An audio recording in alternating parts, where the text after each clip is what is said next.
This is a Prophet 10, and let's try to understand it, do some basic programming here. I'm just into this, so maybe we're in the same situation. What's happening here? How do you do this? As far as I know, I just can push record and preset, and I have a basic sound. Probably it's sawtooth from oscillator A. So let's understand it. Oscillator A, sawtooth, there's frequency, up and down. This is the range of it, but it can be changed, you will see later. Square wave, what I realize is it steps in there. And pulse width, everybody knows it, of the square wave. It's nicer when you... It's not into zero here, but it's working. There's a sync button, we come to that later. Of course, down here is a mixer, and let's only work with oscillator A.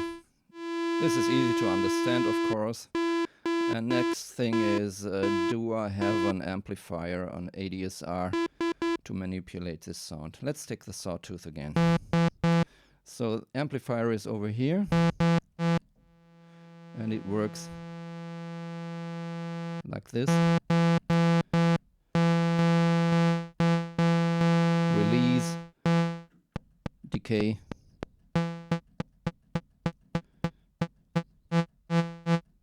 sustain, release.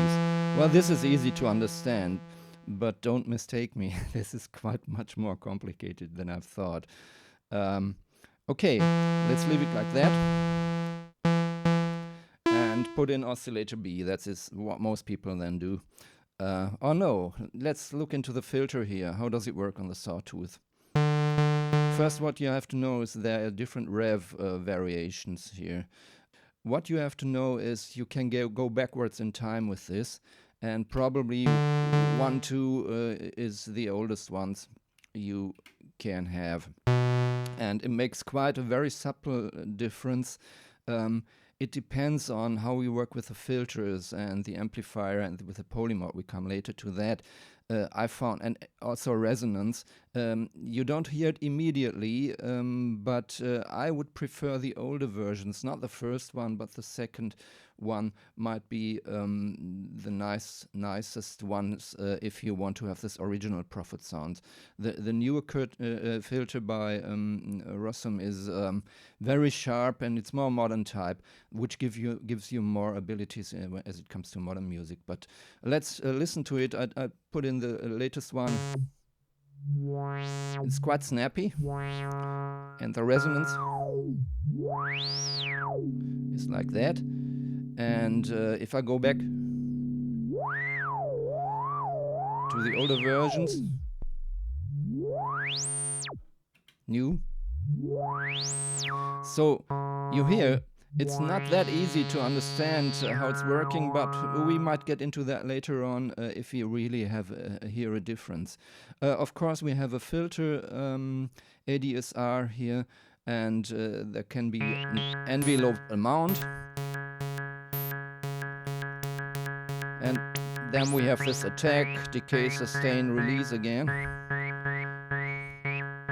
And the thing is, this seems to be very simple, but you can do quite a lot of this if it comes to your attacks of what you're playing in combination with resonance. And that's the point where really synthesis begins, to understand and really practice it, and also know the ranges of these little knobs here. It's not little knobs, it's big knobs. And the combination between the filter and the amplifier ADSR is also, if you put in a release here and there's no release there, you won't hear much of a difference. But if I do like that, release up, I put the release up here longer, you hear. So always keep in mind there is interdependency between filter, ADSR and the amplifier. And this is quite tricky to work even with this little thing here on one oscillator, as you've heard. Sorry, there was also square wave in here. But you hear, and if it gets into self-resonance, and I put in 1 and 2 filter. Here you hear quite a sort of a difference. This is the latest one. This is the old one. Envelope amount, of course,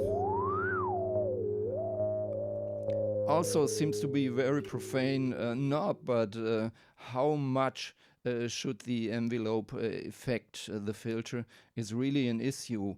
So don't take it for granted to understand this immediately.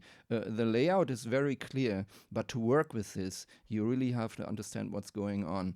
So I put out the envelope amount and go into this normal RAM sound here. What's about half and full in keyboard? It's a sort of key follow, yes, but it's different because it's not, you have the option that the higher you get on the keyboard, the filter will be more sharp. If you put in full, it's most. Here it's not that full. You see, if it's half, it's like that. So it's very convenient for the keyboard. How much does the keyboard affect the filter cutoff and resonance, especially as it comes to high frequency? You'll hear that immediately if you press it. Okay. What else in this here? I just talked about filter and amplifier and velocity. It's got aftertouch. It's got not polyphonic aftertouch, but you can affect the filter and the amplifier by pressing after pressing here. And the amount can be adjusted here in the globals, that you can see how much should the velocity respond to aftertouch. It's not polyphonic, as I said. So no, this is velocity, and this is the aftertouch. Yes. So don't mistake me. This was velocity. How hard do I press them? And here's the aftertouch. So what happens after I pressed it, and then this can be affected by velocity response and aftertouch response. So these two parameters can be adjusted here. Sorry, I didn't see it in the first place. So A440, that's quite yeah, you think, what's that? But this is an analog synth, and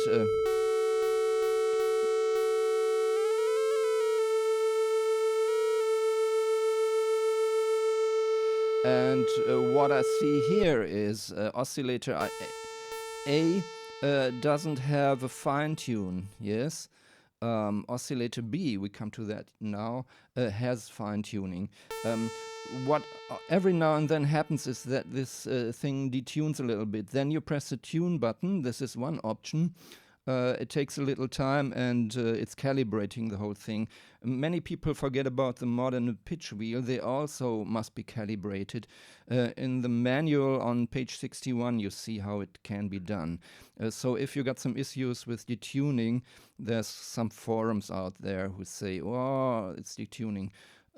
Tune it here. It must be comfortable with the room and stand a little bit, and the climate and the moisture and the how warm, how cold is it, and then pitch and mod also calibrating. Probably there might be an update soon that there's the left issues, if there are some I didn't realize, maybe more stable in the future. Okay, master tune, that was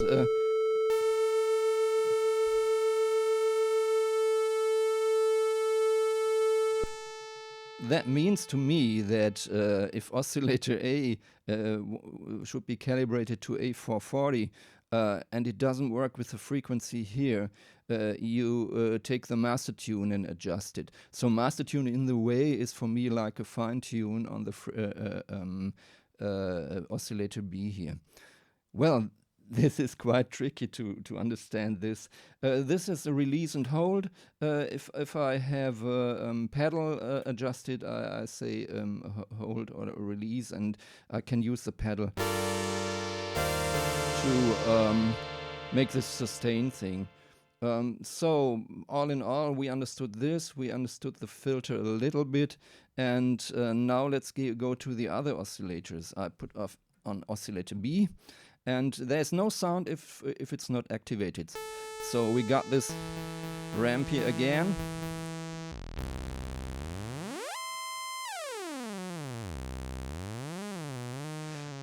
And it also reacts to this one amplifier here, yes. And if keyboard is activated, it means it reacts to the keyboard. If it's deactivated, it doesn't react. That makes it sort of an LFO or something that's independent from oscillator A, and it's not following the sound of oscillator A. This is also quite clever, yes, because then you can use it for FM things and in the sync section here, and so you can detach the keyboard totally from oscillator B, what's not possible on oscillator A. And the other button here is it's just an LFO, yes, and you hear it's going down very low.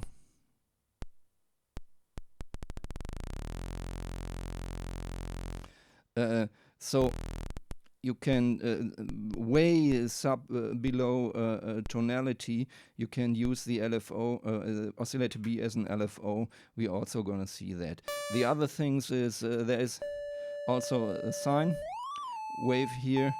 I miss that on some other synths. I really think it's cleverly done to have a sine wave, which can also be, let's go back to the filter again. If I put off oscillator A and B and go into the resonance here, the filter itself is self-resonating, and you can also use it as a modulation source or for this drum things. We know that from drum machines, yes? And this can also be interesting to use it for modulation. We're gonna see that. So let's go back to oscillator B. Okay, here's the sine, and here's the square wave of oscillator B.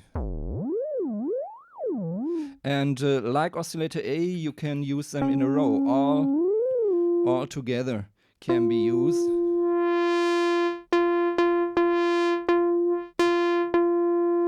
And put.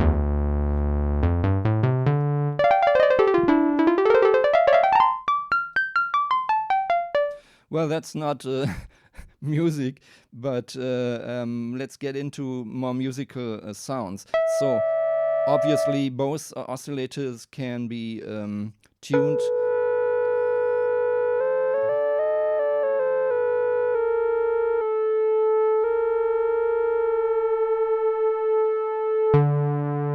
And as soon as you do that,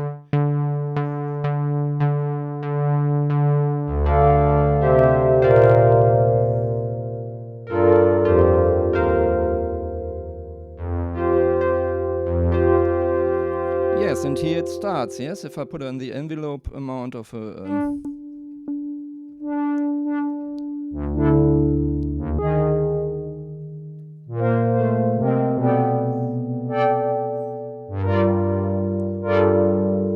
put in a release.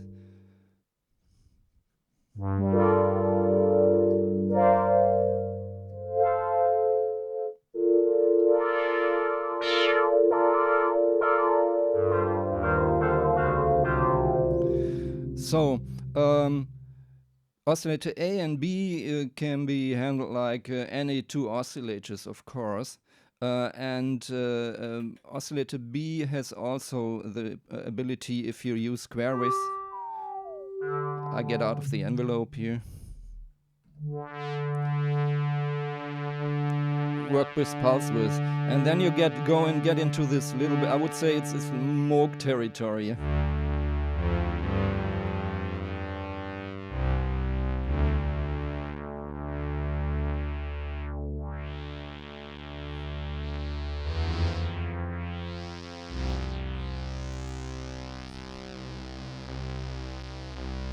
So we also have noise.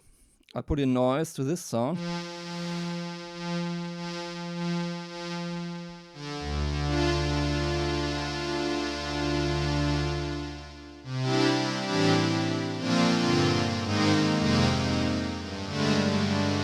Sorry, I can't play because I got the microphone here, but so with this few things here, you have quite characteristic sounds. Or I put down the frequency of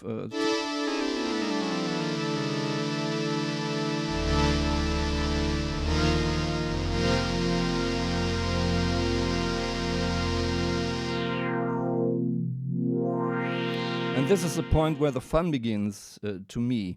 There is a little knob called vintage knob.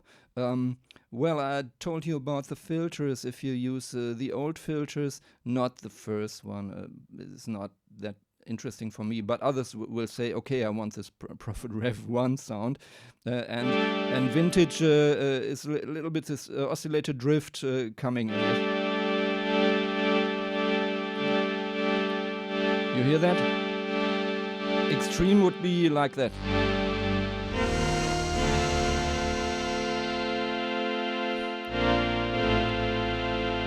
So you must find a point where it's still in tune that you can use it in a production or make it extreme.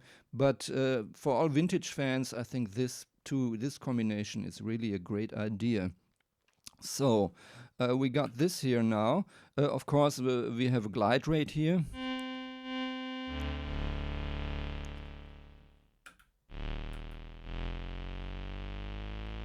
Yes.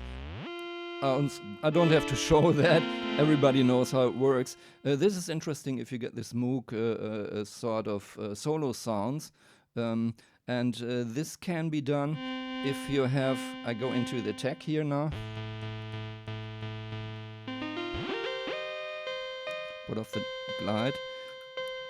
I can use a unison mode. Unison mode means now I have 10 voices, but if I keep it here and the one and get this plus and minus here, I can say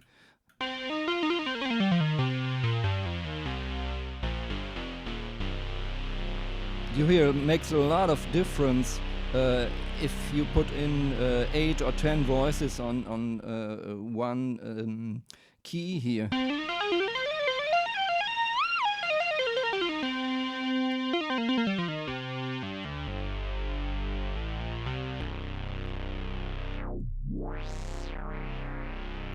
This is great. So unison, I would use it for soloing or for solo sounds. By the way, if I have a nice sound and want to store it, now we've got this thing here, I just say, press record and preset, and it will be immediately under the point you have here. You have factory presets, and you can make your own group select, bank select.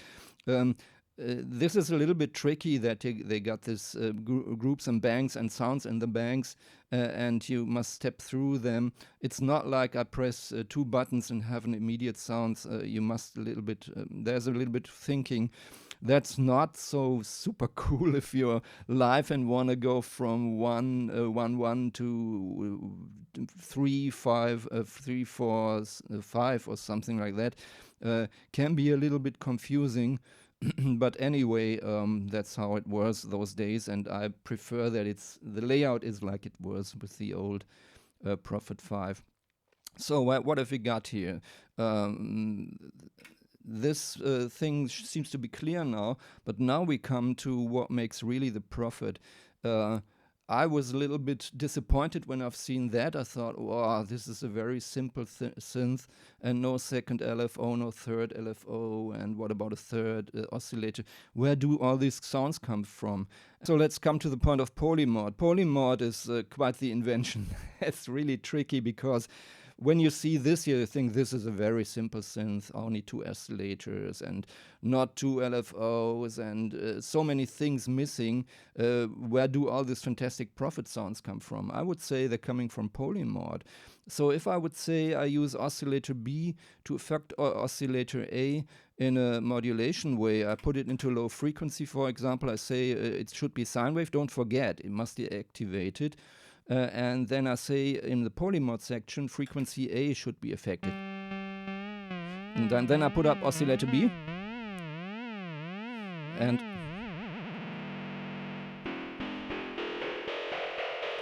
if I put it into keyboard mode, so you understand the difference between both.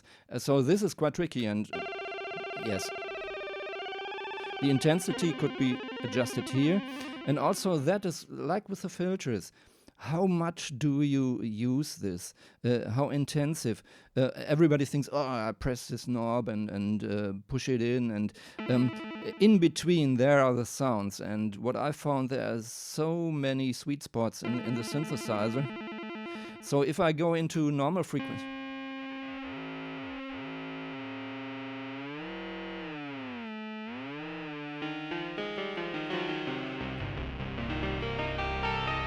you hear this little thing, oscillator B ramp is affecting frequency of oscillator A. So this is sort of frequency modulation at its best, I think. And if I change the waveforms, go into low frequency again, and what you hear here, it's starting in a row. It's not all are going up like a ramp, but it's starting with the first press.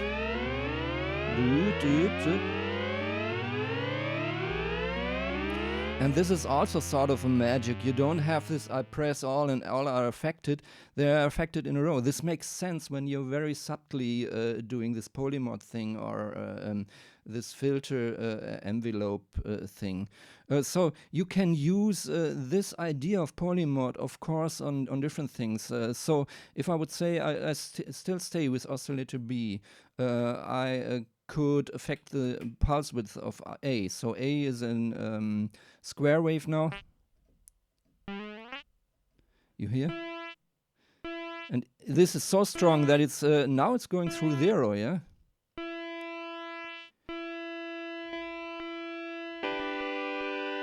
And if I do it with a sine wave,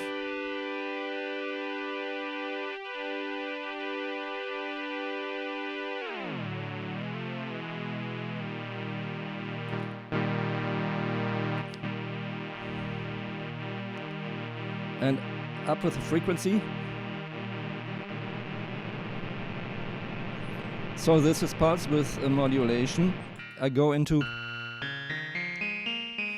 and by this you also understand this pulse width modulation thing immediately, yes?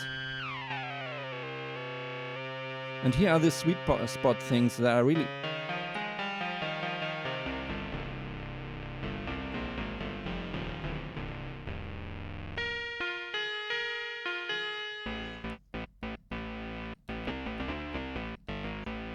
You get this sort of distortion by that, yes? And this is really a good idea. And so you get yourself through this. I can also say oscillator B is the filter.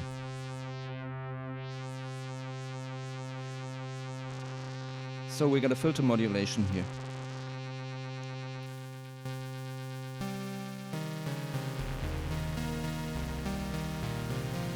Well, if you get this plug-in or you get even the original, many people think, what is this polymorph thing? I'm looking for LFOs, but so I hope you understand how it's working. And it's not only possible to do it like the static thing with oscillator B that's reacting to its frequency, you can also use the filter envelope for that. So if I put in the filter envelope, I can also affect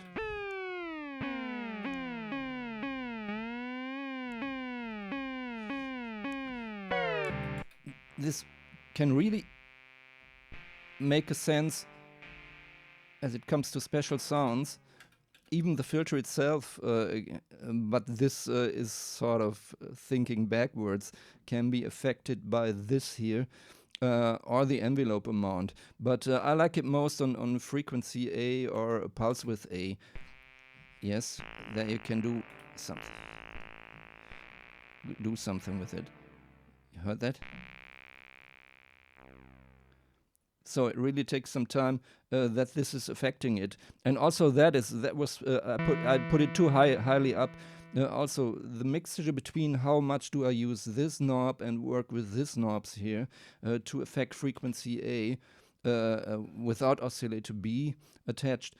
So this is really tricky and gives you lots of opportunities. But what about the LFO itself? Is there an LFO? Yes, down below here is an LFO, and this LFO is not what this means. This LFO is affected by the modulation wheel, and you put it in, and down here you can choose LFO or noise. I leave it with LFO. Frequency A. Let's hear this sound A again, and I put in. So this is the emission amount.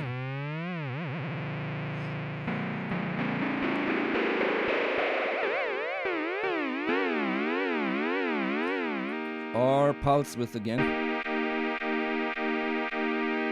And the good thing is you can use the modulation wheel to make that very subtle in a way, yes? And so the thinking you have up here, you can affect frequency A, pulse width A, filter, and so it appears here, including this time frequency B. So now we got both affected by. If I go into frequency only B, and then keyboard must be on in B, yes? Oh.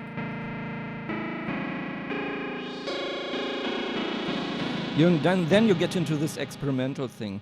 What I like is that it can be controlled by the modulation wheel, like pitch, of course, I don't have to explain that. So also here, I found that you have to be careful if you affect frequency B. By that, keyboard should be on. Yes, and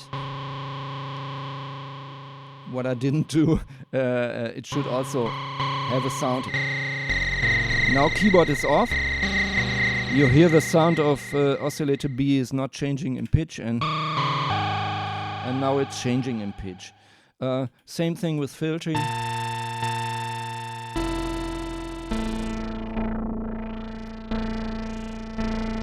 So you also can combine both, yes? Or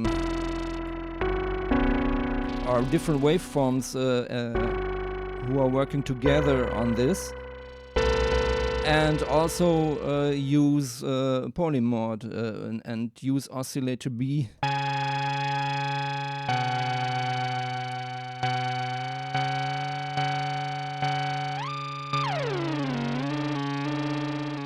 And so the whole section here, that's the core of this synthesis thinking. That's far ahead of this normal thing you have here, which is basically fantastic. The basic sound is wonderful, and it's mono, and it's very direct, but this is really great. There's only one thing left. I will do initiate it again. Now we have this sound again. It's sync, yes? If I put in 2...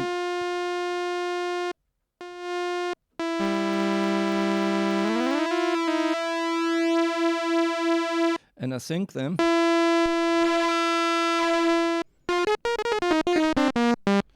So A is the parameter, the frequency of A is syncing the whole thing. The carrier and the modulator is modulated thing is B. It depends on the square wave, of course. So let's remember there is a possibility to take oscillator B via polymod to affect frequency A. But oscillator B is running now. What's happening now? I just press it. But if I put oscillator B in low frequency mode, here some weird things are happening, because I talked about this interdependency, yes, and so you get into thinkings like, oh, let's try this, what's happening then, and then you get on a different level of synthesis, because you're getting into it and trying to understand. Obviously this was a little bit confusing for me, so my next thought would be, I want to affect this, so I take frequency A, LFO. LFO is down there, and here you got it, yes? And I can control it. If I would use keyboard on B.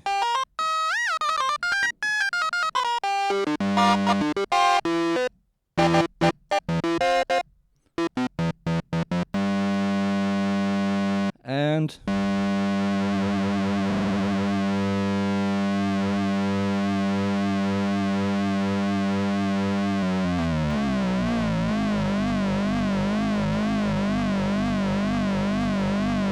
use polymod on the filter.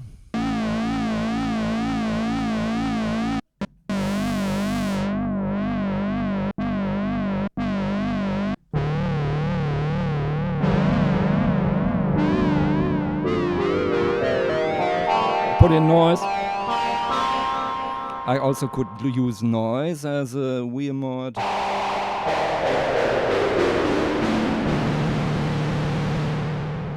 And so you work yourself through. So what else is to say? Some people still think I would like to have some more LFO and some more possibilities to affect, get into the system and blow it up by other synthesis features. I'll show you. There's an iPad app. And I have a MIDI, wireless MIDI via Bluetooth is attached to the iPad. And let me see where it is. So it's called MIDI mod. MIDI mod. You see this here.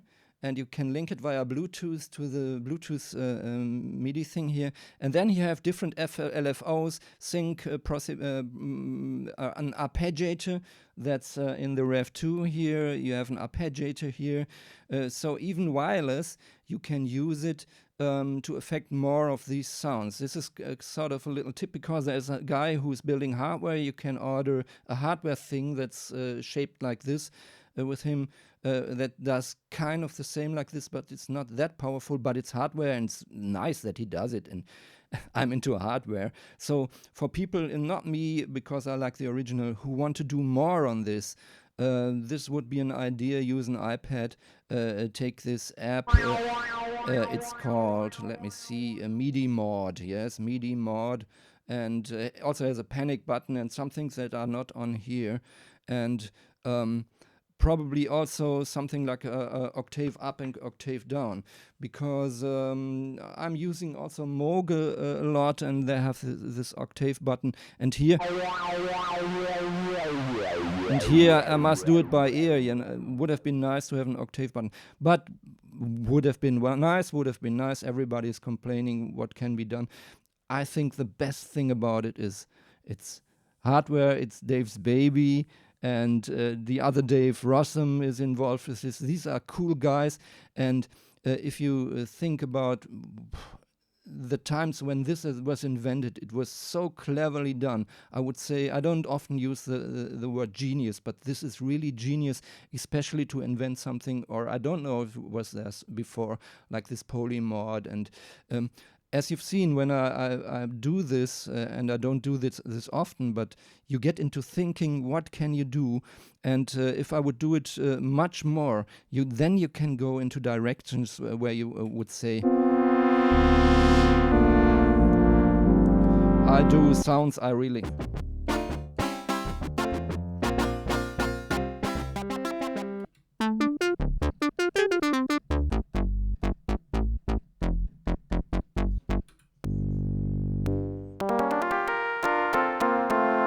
There you hear this little mistuning.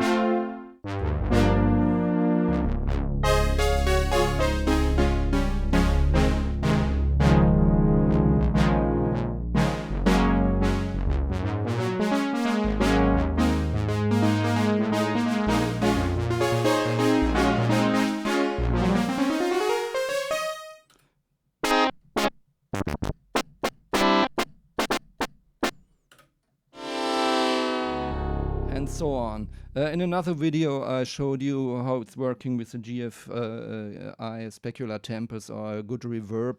Then you can blow it up with reverb and delay and so on.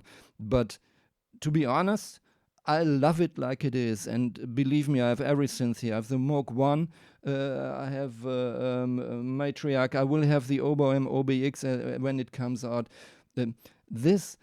When I unpacked it and got it, I thought, well, I don't know.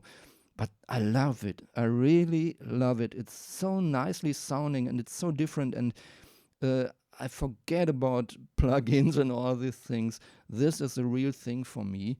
And as you've seen, even with basic programming, you can do something. Hope I didn't bore you, folks, but if you get a chance, try it on your own and hope you understand this polymod section now here. And yeah, see you next time. I hope I will be on Super Booth 21. It's September now. If somebody's there, Chris Mick, that's me. I'm gonna be there, looking out for new equipment. And yeah, see you there. Bye bye.